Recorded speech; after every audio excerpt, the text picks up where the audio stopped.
আরো বেশি সবাই কোরবানি করার তৌফিক দান করুন।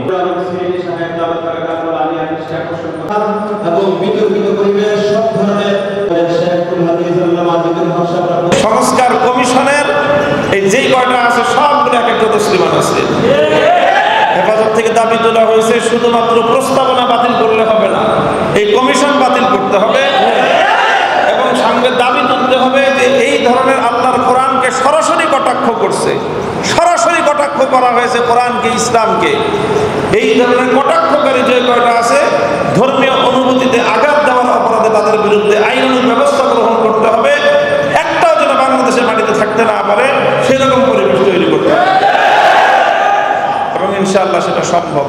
বাংলাদেশের মানুষ অতীতেও দেখাইছে এবং ইনশাআল্লাহ এখনো বাংলাদেশের ওলামায়ে কেরাম যদি ঐক্যবদ্ধ থাকেন তাহলে ইনশাআল্লাহ সেটা সম্ভব এবং সেই প্রস্তুতি নিয়েই ইনশাআল্লাহ আমরা আগামী 3 তারিখে আমরা সেইভাবেই সোহরাওয়ার্দী উদ্যানের এই মহাসমাবেশকে সফল কাম করব, বাস্তবায়ন করব এবং হুজুররা তো আমাদের বড়রা মুরব্বীগণ আগামী দিনে পরবর্তী আমাদের কি করণীয় সেটা একসাথে বসে ইনশাআল্লাহ ঠিক করবেন।